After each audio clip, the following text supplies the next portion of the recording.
Hello all, welcome. We'll get started in just a second.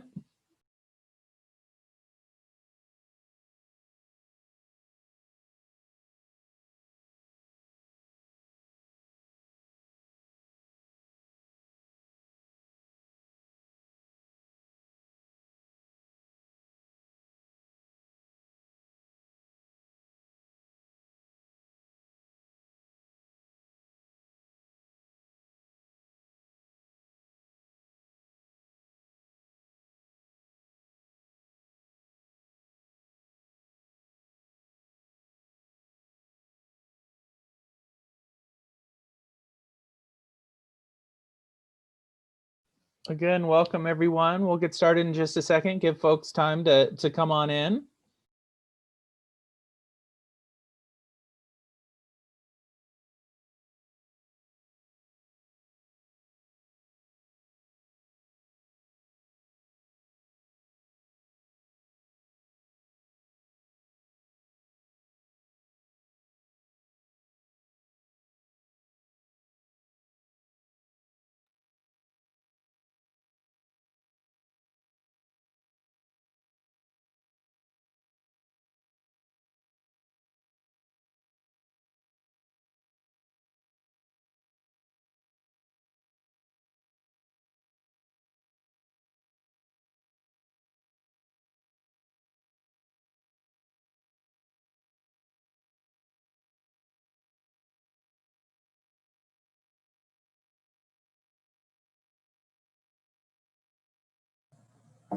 All right, well, it looks like the number of participants who are coming in have slowed. Well, hello everyone, good afternoon. Thank you so much for taking the time to spend an hour or so with us to learn a little bit more about this very, hopefully after this, not at all mysterious world of test optional. I'm hoping to debunk a couple of those myths running around for you all. But my name is Maddie Jacobs, and I am a Senior Assistant Director of Admissions at the University of Chicago. I'm hoping that all of my colleagues will also just take a second to introduce themselves. Garrett, would you like to go next?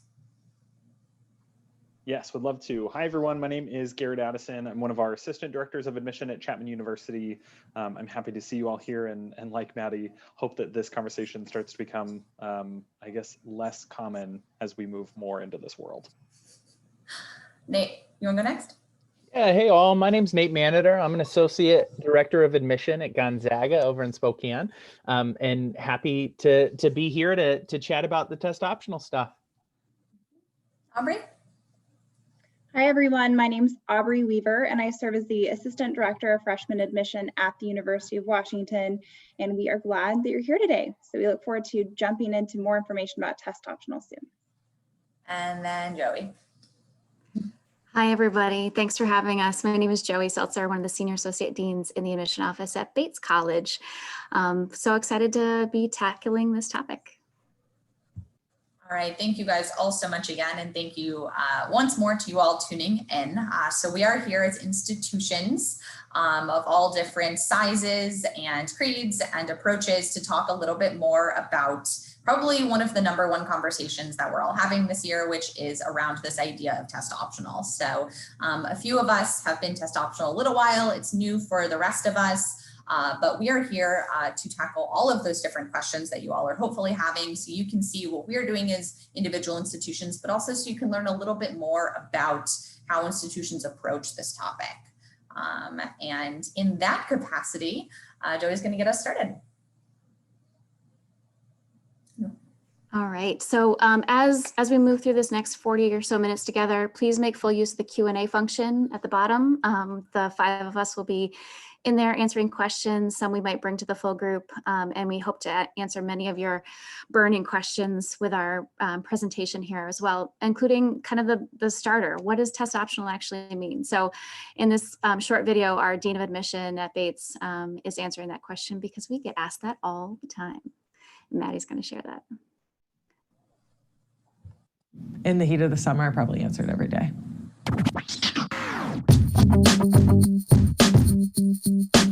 Test optional in admission means that a student does not have to submit some portion or perhaps all of their standardized testing as part of their application. Institutions that are test optional in their admission policies provide that alternative or option to their applicants, recognizing that standardized tests are just one of many factors in the admission review process. We can look at a transcript and get 3.5 years of one's academic performance versus 3.5 hours on a Saturday morning, and those 3.5 years on a transcript is going to tell us a whole heck of a lot more. There is a clear connect or line between privilege and one's ability to perform well. And the data shows that. I have no question that we can operate a fantastic admission program without standardized testing.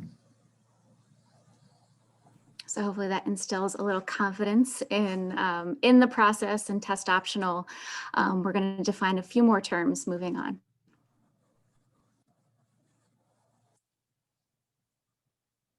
So I think it's important to understand the difference between test optional and test blind.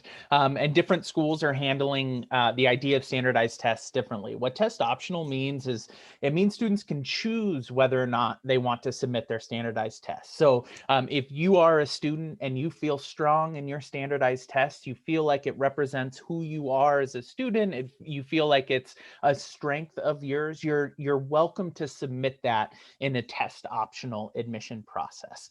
And then on the flip side, if you have a test score, or if you do not have a test score, but if you have one that you don't feel like represents who you are, you get to choose whether or not that you will submit that.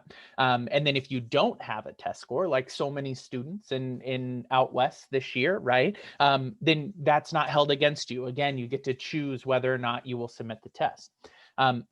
What test blind means is even if you submit your standardized scores, that college will not use them in their admission decision. Oftentimes college literally cannot see any scores that you may have submitted or self-reported. And they might not even download them into the system or whatever it may be, but a test blind admission process is one where they will not, whether or not you would like them to, they will not look at your test score. So that's the difference between test optional admission processes and test blind or test free admission processes. That clarification is important, but I do think it's also critical for students to understand that this idea of test optional is coming up and it's new and it's a big conversation this year, but there are a number of different institutions that have been test optional for a little bit. Way back when, Bowdoin College up in Maine was actually the first to move to a test optional format more than 50 years ago. And places like the University of Chicago, American, GW have all gone test optional. This is the University of Chicago's third year being test optional, and Bates has also been test optional for a number of decades. And so these are conversations that are ongoing with different institutions. It's at the forefront of a lot of the things that we're discussing in the admissions process right now because of a lot of different limitations institutions and students have. But we as college admissions counselors are continuing to listen and try to react to be as accessible as we can for you. I think as we talk about going into this test optional movement, it's really important to understand, I think the colleges side and the institutional side to see what kind of questions are we asking ourselves when we are reviewing these applications. A lot of schools are within this holistic review area. We're considering, at least 10 to 15 factors, if not more, through an application, extracurriculars, personal statements, short answer questions, letters of recommendation, transcripts, maybe creative supplements, resumes. There's a lot of different pieces that are all within here, and within each piece, we could dissect, maybe 5 to 10 things of each of those. So test scores just happen to be one piece of a student's application. And when we're going through, it's really seeing if we're considering going test optional, what's the difference between, as the video said, kind of gleaning something from an aptitude test of 3 hours versus a high school transcript, which may have 3 complete years, if not a little more. Do standardized tests add any value to our admission process to justify social or monetary costs, the predictive validity? And I think one of the most important But standardized testing perpetuating or worsening inequities, I mean, we need to be really stringent of our reviews on this process, right? And I know each of us will kind of go into our own institution's reasons for going into this test optional area. But I think it's really important for all of us to remember that test scores are just one piece of your application. They are not this huge factor that I think a lot of students tend to believe it is. Speaking for myself at least, but I know a lot of my colleagues would echo that sentiment. Great, and we wanted just to make sure that we really reiterate the point that test optional means optional. We are not trying to trick you. This is an option for you to really put your best foot forward on those other pieces of your application. So we will each go through our admissions processes and how we are handling test optional. So we just wanted to make sure that everyone knows that, again, colleges are not trying to trick you and that we want students to have that option. Optional means optional. And again, as Garrett said, most institutions are reading applications holistically. So there are lots of other factors and lots of other information that we'll be considering as we are making those admissions decisions. But I think it's also important to ask questions about what test optional means at each institution that you're applying to, because I think as you'll see through our 5 institutions and what test optional looks like, it's a little bit different at each one. So I think it's important to ask those questions. So we'll hop into that from here.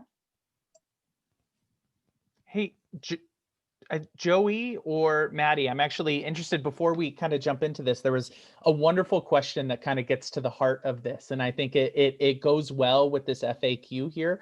I also want folks to be encouraged to answer questions or ask questions in the Q&A. So the question that I would love to hear from maybe Joey, I think you're jumping into the slide anyway, is there an advantage to submitting test scores when a test optional format is present at a school? Great question. So that'll tie in nicely, as you mentioned, into kind of where we're moving from here, because each school might approach this differently. Each school might answer this slightly differently. And certainly at Bates, we've been test optional for 30 plus years at this point. So we're I'll say well practiced in this conversation for sure, and answering these questions. It's truly not a trick. That said, if you do well in the tests, don't you want to show that off? And that's something that we talk to students about is, if you've taken these standardized tests and want to include them, you're proud of your scores, think they indicate your potential as a college student, then feel free to include them in your application. And it's kind of a plus factor. If you've done well, it's another kind of wonderful thing that you've done.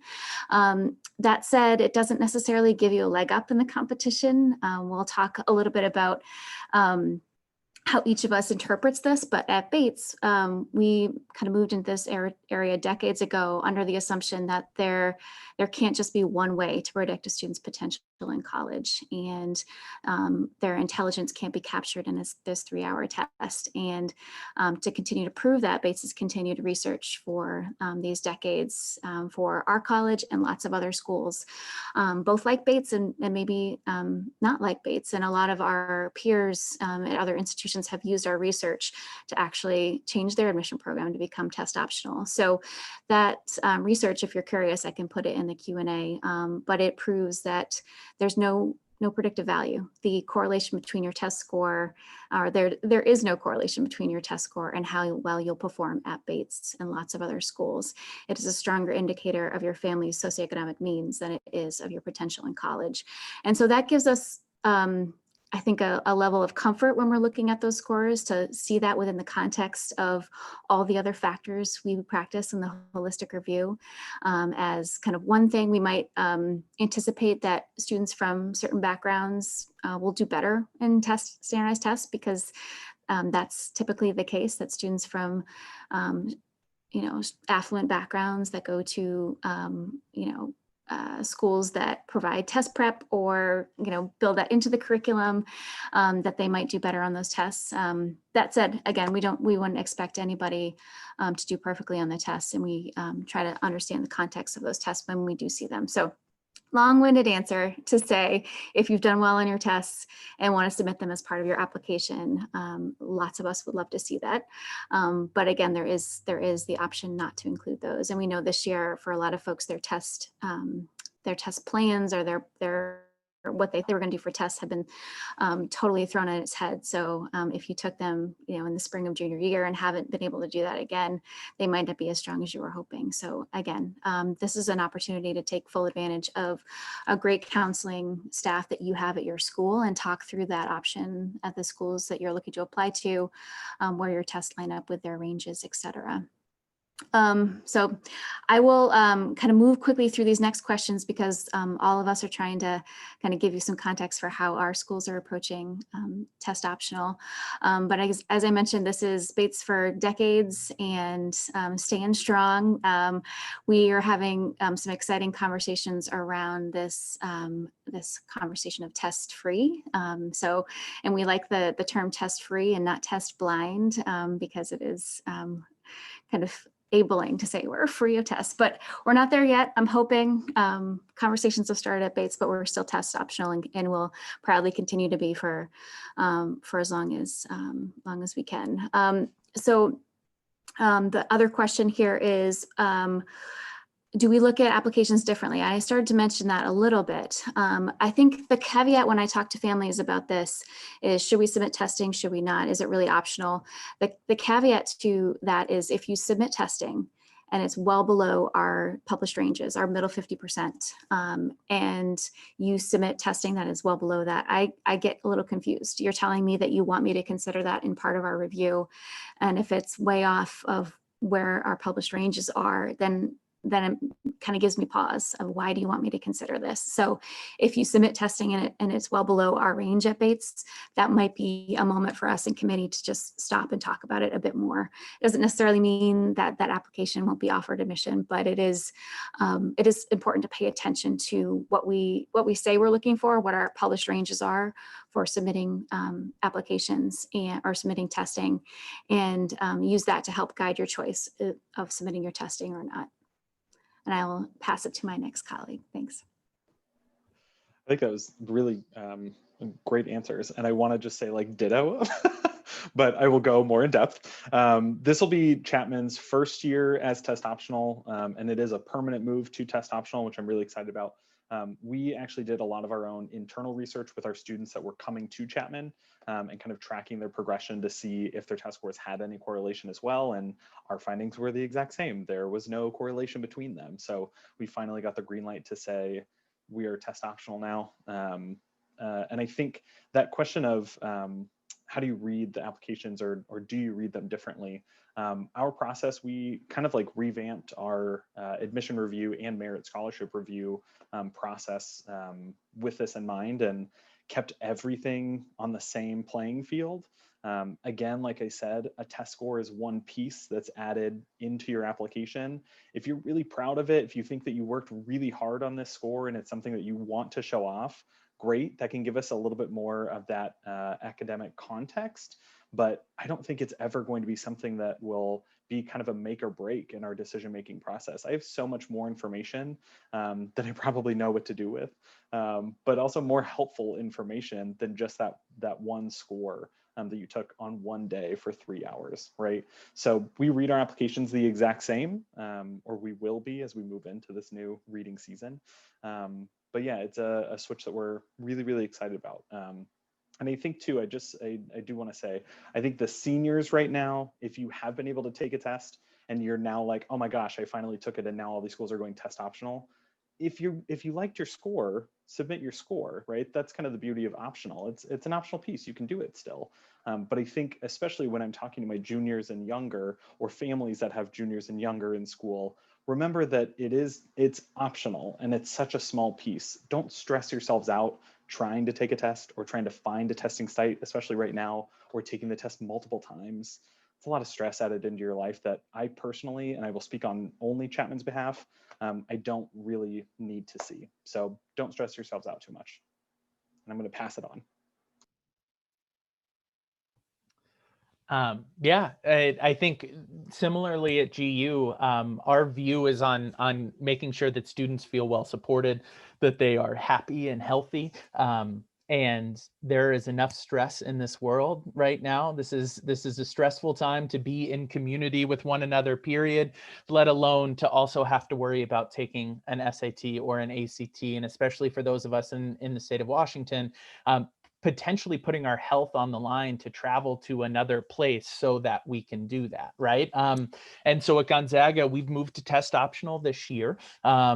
And we are test optional for everything. Our students can still access our honors program. They can still access our direct admit engineering and nursing programs. There's literally not a program they can still access our merit-based scholarships. There is not a program on campus that you need a test score to access. Again, for those who have a test score that feels like that represents who they are, well, feel free to submit it, right? I think that Joey spoke to a quick thing that can be an easy look at different schools that you're applying to. Look at their middle 50% for their ACT and SAT scores, right? That can also help you decide whether or not you think it might be a good idea for you to submit that score. Will this be permanent? Is it temporary or permanent is another one of those FAQs, right? At GU, it is officially temporary just for fall of 2021. However, we are advocating to the faculty and our deans to extend it to at least fall 2022 with the hope of making it a permanent part of our admission process. So I can't say whether or not, but if I were a betting man, I would bet that we're probably going to be test optional for a very, very long time. So that's GU. Really important to know we are test optional. We're test optional for everything. And the things that we're looking at that's a little bit different. We had already, going into this year, we had already realized that we were overemphasizing test scores in our application process and in our merit-based scholarship process. So we had already put forward before COVID something that said, all right, we're going to remove a lot of the emphasis on the test scores throughout our admission process. So it made it really easy for us to move to this test optional thing. The thing that is different for a student who submits a test score versus who doesn't, if you do not submit a test score, we're just going to put a greater emphasis on your grades, your GPA, your grades and your grade trends, as well as your curriculum. And so for those students who have a strong college prep curriculum and have done well in school, you would a strong test score is just something else. For those students who maybe feel like that test score better represents who they are, with test optionality, that gives you the opportunity to put that forward. I'll hand it off. I think Joey's next, yeah? Nope. Maddie's next. All right. Yeah, I just wanted to give you guys a little bit of context around the University of Chicago and how we go about that test optional policy. So this is our third year in the process now. We decided to go test optional a few years ago as something called our Empower Initiative at the University of Chicago, which aimed to provide greater flexibility and accessibility to students throughout the college application process. And amongst a couple of different changes in our process, probably the biggest one that everyone noticed is, yes, the fact that we did go test optional. And we got tons and tons of questions, many that I know Joey has fielded for years, about what this meant and what it would look like and what we'd actually be looking at in the process. I know that my colleagues here would probably support me in the fact that, a lot of students ask us, all right, well then what are you looking at if you're not looking at a test score? We look at so many other things. That makes me a little bit sad because we spent so long reading your guys' applications from November to March, and we want to make sure that we are understanding you fully as people. But for the University of Chicago, we are test optional for our domestic, our international, as well as our transfer students. We do not require any level of standardized testing, ACT, SAT, subject tests, APs, or IB scores. The only type of testing we would require is for international students. We would require that English proficiency exam. But as far as this process, we have absolutely no plans to go back to not being test optional. Again, we went test optional before the pandemic hit, and I think we are going to stay there for a while. It is a space that we feel very comfortable in and that we're excited to be able to offer students. And I know so many schools are excited to be able to offer that again as well. And to touch upon that idea of how one might read an application differently at the University of Chicago with a score versus without a score, in our opinion, that is comparing contexts, and that is not something that we do within our admissions process at U Chicago. So with our holistic process, we do take everything into account. We have no minimums or cutoffs, and we review the individual context for a student in an academic and a community setting. So you all attend Seattle area independent schools, but within my admissions territory, I also have the state of Alaska. I'm guessing that your guys' academic experience has probably been a little bit different. And so there's never going to be a point in which we are comparing different students, because those are comparing experiences, opportunities, accessibility. And within our test optional process, I think a lot of students are worried that just because they have testing and they're one of those rare students who do, that they absolutely have to submit it. But our test optional policy is open to all students. It has typically, been an opportunity for students who feel they've experienced barriers to being successful within standardized testing. But this year in particular, those barriers are near universal. And so we are happy to be able to offer this to students. They have just a little bit more flexibility within the process so that you guys can focus on the things that you can control as opposed to the things that you can't. Great, thank you, Maddie. And I was nodding my head a lot to what you were saying because our processes sound very similar. At the University of Washington, we have moved to test optional this year. This is a conversation that's been happening within our office and with university leadership for a number of years. So we are proud that we can now say that we are test optional. And this is for the class of autumn 2021 and beyond. So we will be test optional for a very long time. Similar to what Maddie was saying, at the University of Washington, when we say test optional, that includes our freshman applicants, that includes our international freshman applicants and our transfer applicants as well. We do not consider AP or IB test scores, so you don't need to send those if you're applying to the University of Washington. If you are an international student, you do not need to send ACT or SAT scores, but we will still need those English proficiency exams as well. But new this year, we are also accepting Duolingo. So that kind of covers that logistical aspect. At the University of Washington, as we are reviewing applications, we complete a holistic review. I know you've heard my colleagues speak about holistic review this evening as well, but at the UW, test scores have never really been a really large piece of that holistic review for us. It's been one of many factors, so we are very confident that we can still conduct a meaningful holistic review without test scores. And so that has never been a really large portion of our decision. And what's unique about the University of Washington, although we are test optional, as application readers, and I'm one of them, we will actually not have access to test scores this year when we're conducting the holistic review. So as we're reviewing your application, we will not see test scores even if you have submitted those scores. The only time that we would consider test scores is if our director, as he's making those admissions decisions, if you've submitted test scores well beyond our middle 50% and you've fallen within those ranges of being offered a position on the wait list, if he sees that those test scores may be beyond our middle 50%, he can take another look at your application just to make sure that it was reviewed properly. We anticipate this only impacting around 100 students, and we receive 46,000 applications per year. So it's a very, very small number of students. If you do not have test scores, if you do not choose to send test scores, you will not be negatively impacted in the holistic review process at the University of Washington. So we want to make sure that students are aware of that. I work mostly with Seattle area students. So one question that I've gotten from you and some of your classmates is, should I go to Idaho or name the other state to take an ACT or SAT? I see all of my colleagues are also shaking their heads. I will say, please do not do that. We want you to prioritize your health and safety at this time. So I just wanted to throw that out there because that's been a question that I've received in high school visits and via email too. So I just want to throw that out there as we're here having this conversation as well. I think that's a really important one. Do not go to any extreme measures to test this year, especially knowing so many institutions have moved to test optional. At the UW, we also have a very in-depth test score page on our website too. So if you have specific questions about testing at the University of Washington, please feel free to connect with me or go to our website to read more. But again, you will not be negatively disadvantaged in any way if you do not send test scores to the University of Washington.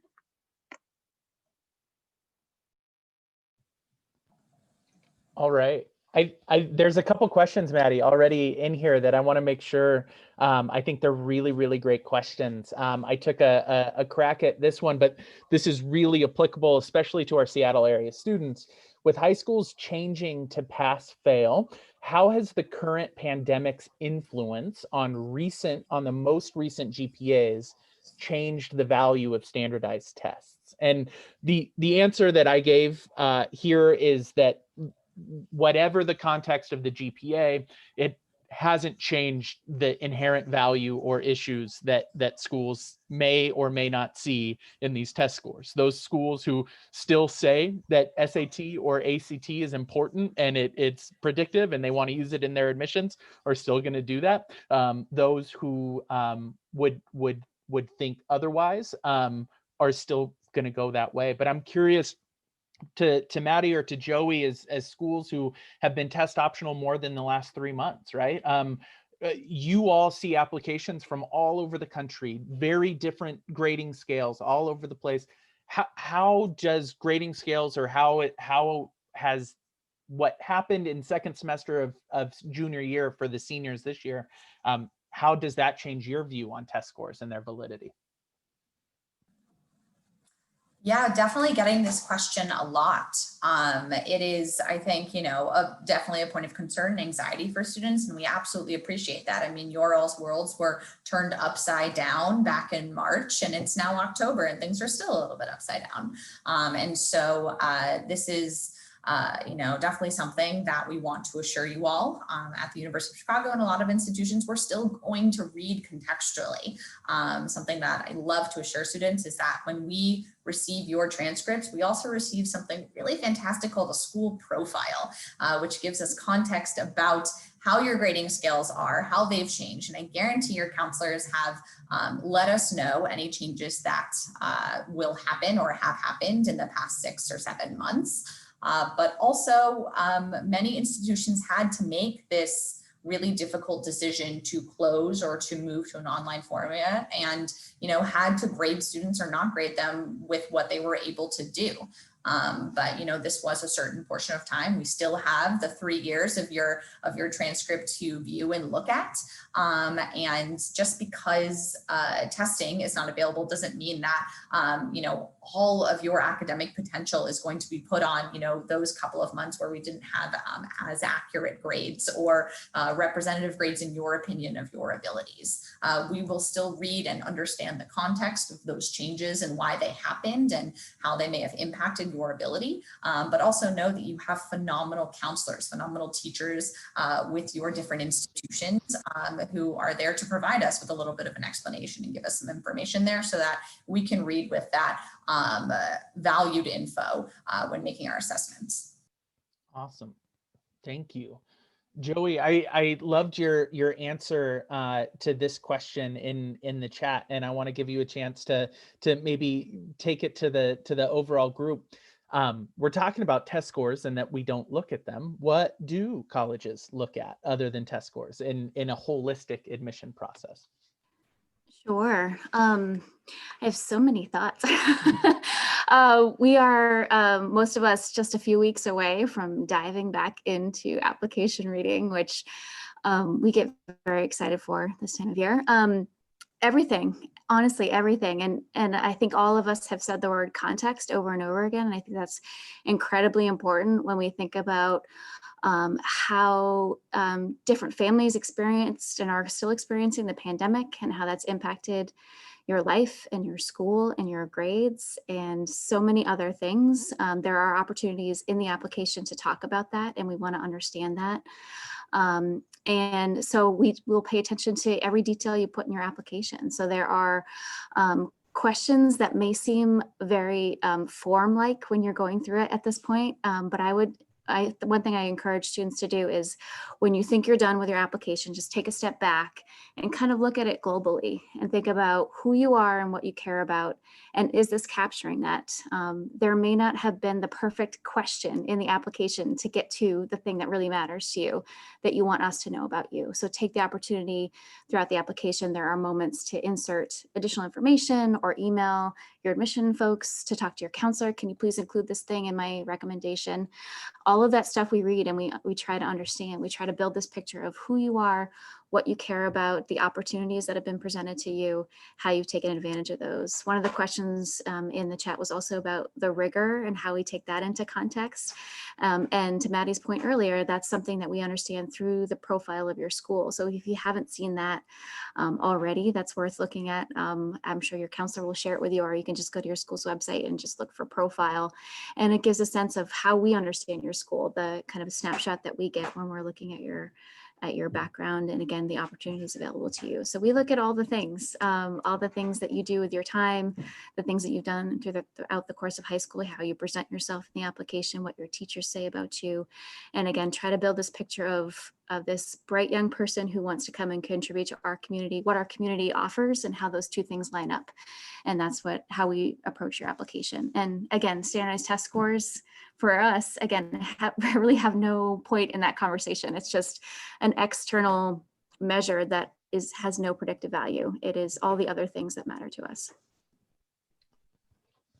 Thank you, Joey. I think at times I love that there are 5 very different colleges on this panel, right? And I think that that's a really, really beautiful thing. Does anybody else have something different to add to that, or perhaps something, some other context from your institution or institutions similar to you? I think the only other thing I was going to add, especially to the conversation around having a semester of pass, fail, or maybe it's an A, no pass, or I've had some schools completely change around their grading scale where, an A was 100% down to 80% now. So it's knowing the context for sure. And there's also this nice little thing called a trend in your grades. That's really helpful for me. I mean, I'm going to have 3 full semesters of work from you, and then maybe that 1 semester of pass fail, possibly another semester depending on what your school's doing for this current term. And those, I mean, it's what, 1, 2, 3, 4, 5 total semesters. It could be 2.5 years of work. And if I'm seeing a nice trend and then all of a sudden it went pass fail, my automatic thought isn't, oh, well, I'll never know, so I guess I'm just got to move on from here.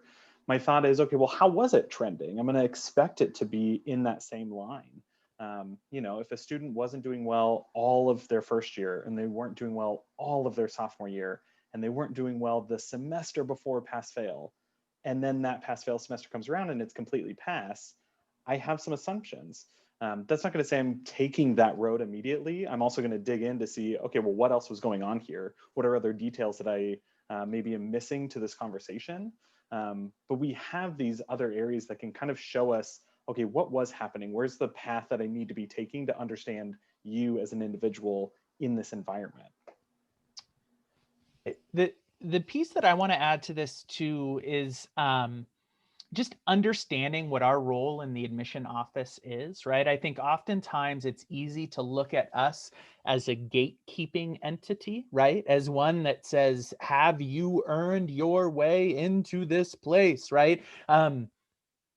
I can speak for Gonzaga, and just all 5 schools on this list have different levels of selectivity, right? And all 5 schools on this list are looking for different things out of their students, right? And so at Gonzaga, we are very, very proud of the fact that we get to admit over 2/3 of the students who apply to Gonzaga. We're proud that we get to be accessible to a wide range of students, and then still have outcomes for your graduation rates and overall graduation rates and job placement rates that put us as competitive with any school that you can put in front of us, right? That's something that we're proud of, to be able to bring a lot of different students together and try and get the most out of them. And so when you are applying to a place like Gonzaga compared to a place, and I'm not going to use anyone on this list because I don't think, but to an Ivy League school who's got a 4.2% admit rate, right? That's just a different process. And so we are not looking for reasons to deny students. We are looking for reasons to admit students to our institution. And I want to be able to build that relationship with those students who are interested in us. So when we talk about, well, they went to pass fail, that's not, we're not holding that against you. That's not something that you are disadvantaged by. It's just context as to what makes you the student that you are. And Nate, I'm going to hop in to elaborate there too on your point that we are also real people, and we do this job because we are passionate about education and serving students and helping them find that right college fit.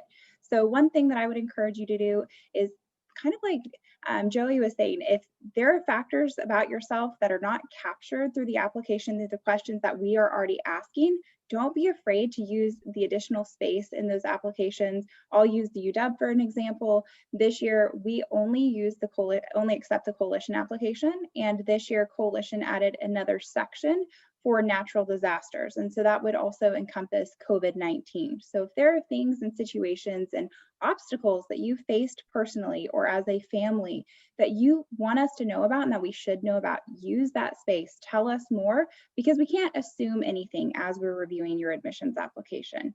So please share with us. We want to know that information and help us get a better understanding of who you are outside of the classroom, as well as what you've done throughout high school to prepare yourself for college as well. So don't be afraid to get personal and help us get to know you. We love reading admissions applications.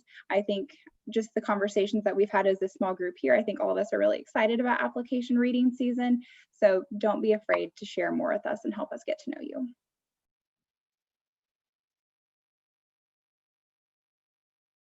The other question that I'm typing an answer to, but I'm curious what others would approach. If a student is planning on majoring in a subject that does not typically require test scores, such as like music or theater, right? Does a strong SAT score help at all, or does it not?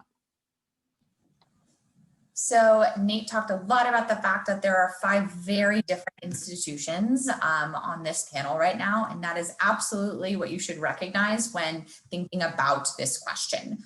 So for example, at the University of Chicago, when you apply to our undergraduate experience, you are applying to our single undergraduate college. We don't have any separate colleges or schools for different areas of study. All 68 undergraduates are in that one single school. So the application process is the same for all of those students, but there are institutions that have separate colleges or schools have application processes for different majors. And so we all talked about our different approaches to test optional and what that would look like.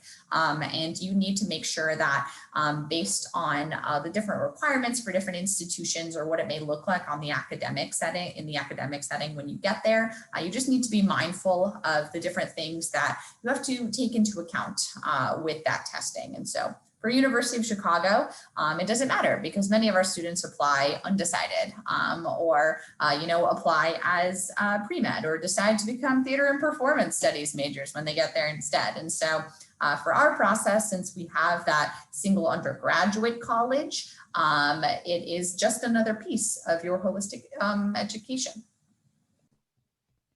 Awesome.